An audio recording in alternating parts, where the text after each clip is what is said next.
یوې نوې څېړنې ښودلې چې د هوا د ککړتیا د کمولو لپاره د یو پلان له پلي کېدو وروسته د ماشومانو د سږو روغتیا د پام وړ ښه شوې ده. د دې پلان له مخې د لندن مرکزي برخه یې داسې یوه سیمه ټاکلې چې پکې د ککړتیا کچه باید ډېره کمه شي او پرته له برېښنایي موټرو نور ټول ګاډي دې سیمې ته د ورتګ لپاره باید فیس ورکړي. څېړونکي وایي په هغو سیمو کې چې د هوا ککړتیا لوړه وه د دې پلان له پلي کېدو 15 کاله وروسته د ماشومانو د سږو وده د هغو ماشومانو له ودې سره برابره شوه چې په نسبتا پاکې هوا لرونکو سیمو کې ژوند کاوه. روغتیا خپرونې ته ښه راغلاست. موږ به په نننۍ خپرونه کې پر دې مسلې تم کیږو چې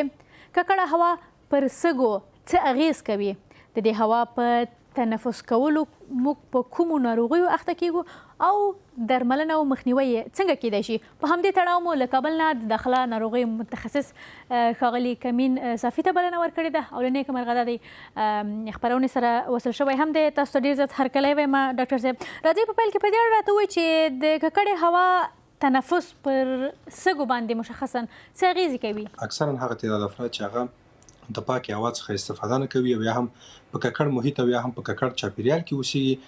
دا تعداد افراد په ډېرو بېلابېلو تنفسي ستونزو باندې اخته کېږي چې د هغې جملې څخه اول تنفسي الرجیانې دي چې دغه تعداد افراد ډېری وخت په تنفسي الرجیانو بېلابېلو الرجیانو باندې اخته کېږي. په دویم قدم کې په ریزشونو او یا هم په سینوزیټونو باندې اخته کېږي، د پزې تقشعات پیدا کوي، د سر دردونه پیدا کوي. په دریمه برخه کې چې دای خطرناک ترینه برخه ده، په بیلابېلو نفس تنګیانو باندې دوی اخته کېږي او د دې اوسېږي یو نوع انتانات پیدا کوي چې دغه انتانات د دې لامل کېږي چې د دوی سږي په درسته بڼه باندې اکسیجن اخیزه نه کوي او په درسته بڼه باندې نشي کولی چې د بدن بیلابېلو برخو یا اعضاو ته د اکسیجن وویشي. نو په همدغه دلیل باندې هغه تعداد افراد چې هغوی د په ناوړي محیط کې ژوند کوي او یا هم د هوا د ککړې هوا څخه دیو استفاده کوي، نو دا تعداد افراد ډېری وخت چې موږ ګورو مونږ خپل ککړې هوا ته یا ککړ محیط ته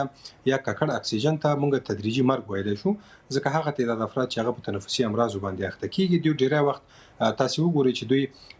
ډېر زر د دې ژوند ته د پای ټکی ایښودل کېږي. او که په بله اصطلاح باندې موږ وایو ککړه هوا او یا هم ککړ محیط نه تنها دا چې د انسان په تنفسي سیستم باندې تاثیرات کوي او یا هم د انسان په سږو باندې تاثیرات کوي، بلکې دا په هضمي سیستم باندې هم ډېره منفي اغیزه کوي او بل علاوه د هغې نه په جلدي سیستم باندې هم ډېره منفي اغیزه کوي او په روحي او رواني اړخ نه که موږ وګورو په روحي او رواني برخه باندې هم دا ډېر منفي اغیزه کولی شي. تاسو هم یادونه وکړه چې ککړ چاپیریال یو خو د موټرو دغه لوګي د هوا د ککړتیا لامل کېږي، نور موږ ککړ چاپیریال یا ککړه هوا څه ډول حالت ته ویلی شو چې که هغه موږ تنفس کوو موږ له تنفسي ستونزو سره مخ کوي؟ موږ په افغانستان کې ګورو چې اکثرا د بې کیفیته غازو او د بې کیفیته تیلو او یا هم د بې کیفیته سون موادو سوځولو له کبله زموږ هوا ډېره ککړه شوې ده.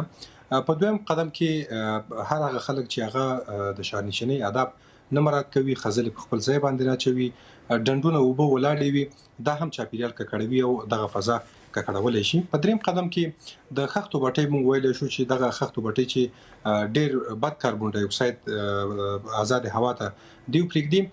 د دیو نه کنټرول دی چې اکثرا وخت دوی د فلټرونو نه نصب شوي او همدا دلیل وي چې زموږ هوا یې ککړه کړې وي. په څلورم قدم کې موږ حمامونه ویلی شو چې زموږ حمامونه چې خپل فلټرونه نه نصب کړي او یا هماغه مرکز ګرمیانې چې په ژمي کې استفاده کېږي د دغې له کبله ککړه هوا رامنځته کېږي. او په بل قدم کې موږ ویلی شو چې زموږ جادې او سړکونه ډېر پاک نه دي، ناپاکه دي، خځلې موږ په خپل ځای باندې نه اچوو، ډنډونه اوبه اکثرا په ځایونو کې ولاړې وي، نو همدا دلیل وي چې هوا ککړوي. او له بل اړخه که وګورو زموږ د افغانستان خلک تاسې وګورئ چې د ډېر بد بحراني او اقتصادي وضعیت کې دی واقع دي، اکثرا په ژمي کې دیو د خپل ګرمولو لپاره دیو د سون دغه هغه مفید او طبیعي د سون مواد دوی نه لري چې دیو خپل ځان او یا خپل کورنۍ په ګرمه کړي، نو همدا دلیل وي چې دیو د ټوپونو د سوځولو نه پلاستیکونو سوځولو او د دیو استفاده کوي او په دغه صورت کې هم زموږ هوا ککړې دی شي. ژوندي اوسئ. اوس بین خانو ته راشو. ډاکټر صاحب په دې اړه راته وایئ چې کله یو کس په تنفسي ستونزو باندې اخته کېږي په دوی کې کومې نښانې لیدل کېږي؟ دا چې موږ تنفسي مجرا موږ تاسو ټول پیژنو چې د خولې او یا هم د پزې له لارې موږ تنفس اخلو او یا هم اکسیجن استشمام کوو. نو په دغه صورت کې په ابتدایي ډول باندې کله چې تنفسي ستونزې پیدا کیږي نو اول قدم کې خپل دغه انتانات په ستوني کې ځای نیسي یو د ستوني تخریش پیدا کیږي بعد دغه نه لګ ټوخی ورته پیدا کیږي بعد لاغې نه دفتن پانی ډول باندې شدید تبه ورته پیدا کیږي بعد دغه نه د پوز تقشعات ورته پیدا کیږي د پز نه اضافي مدفوع برازي او ورسره دغه نه کله نه کله مونږ په امینه ډول باندې وایو چې وادوال پوي شي نیمسری ورته پیدا کیږي چې ډیره هوادوال وایي چې نیم طرف سر درد کوي په بل قدم کې کسالت او یا هم افسردګي ورته پیدا کیږي هډو کې داسې ماتوي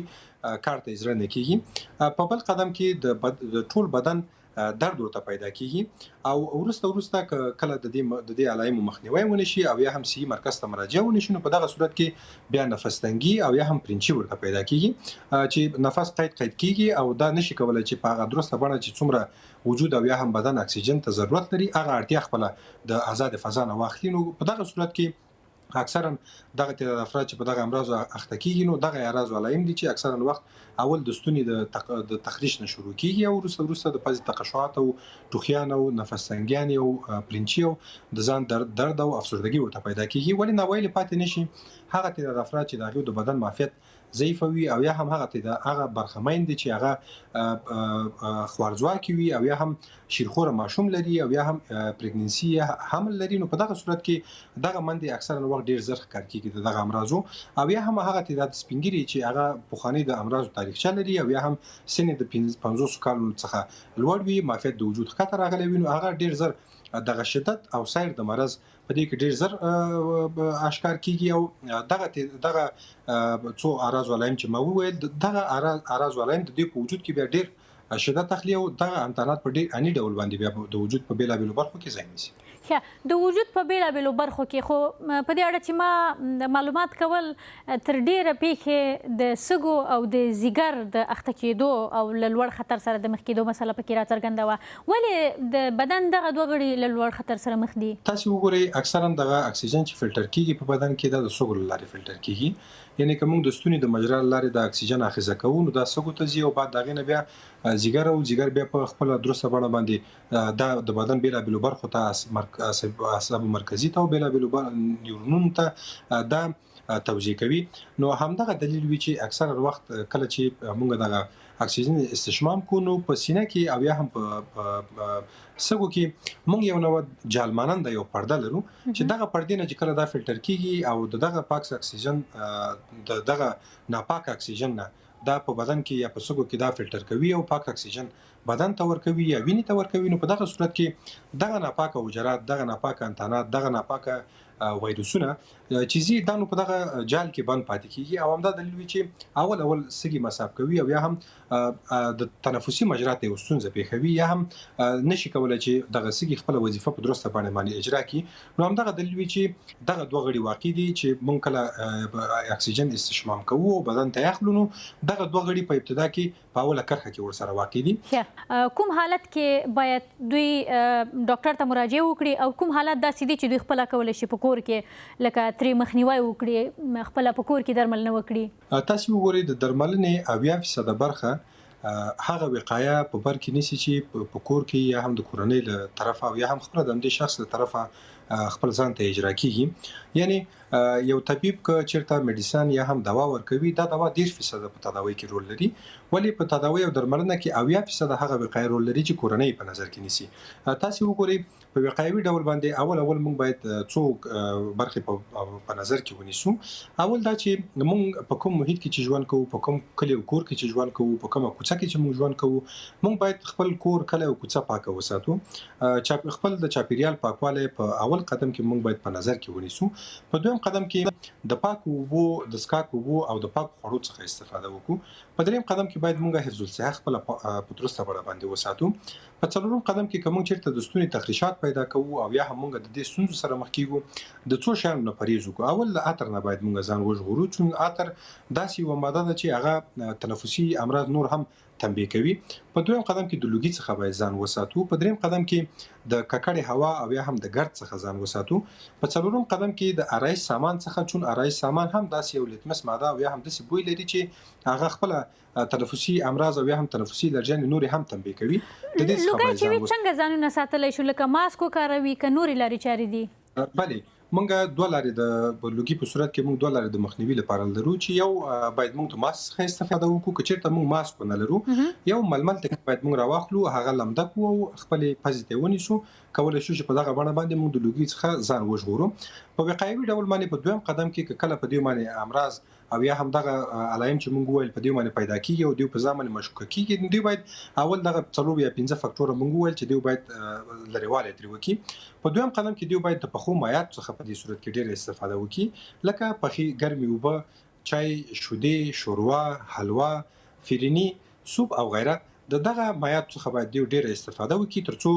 د دې عضویت تنبیه شي او د دې معافیت بیرته تنبیه شي او د دې معافیت وشي کولای ترڅو دغه انتانات ته اجازه ورنکړي ترڅو په بدن کې نور هم سرایت وکړي او یا هم پرمختګ وکړي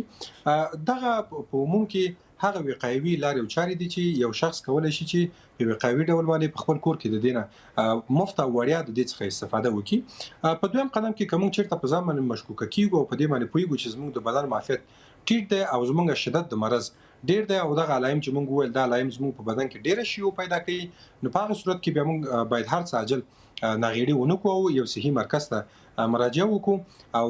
هر څه عاجل د یو متخصص ډاکټر د نظر لاندې همغه کوم درمل چې ورته نیاز او ضرورت دی هغه درمل مونږ واخلو ول له بعد مرغه باید مونږ یو خبره یو ټکی ته اشاره وکړو چې مونږ په ډیر لري پروتو سیمو کې مونږه صحي خدمات ډیر کم دي او په ډیر لري پروتو سیمو کې مونږ ګورو چې هغه ابتدایي یو پولیکلینیک هلته شتون نه لري او ډیر از مونږ هغه یوادوال تاسو وګورئ په زموږ په هیواد کې د دوه امراضو کچه ډیره زیاته لوړه تللې ده چې یو د ککړې هوا له کبله تنفسي امراض ډیر شوي دي او دویم د فقر او د غربت له کبله مور او د ماشوم مړینه او د خوارځواکۍ ګراف ډیر لوړ تللی دی چې له بعده مرغه مونږ دا ګورو چې په ډیره هغه یوادوال چې هغه په لري پروتو سیمو کې وسیږي صحي مرکز ورته نږدې نشته دی صحي ټیم ورته نږدې نشته نو همدا دلیل وي چې عامه پوهاوی کم وي دغه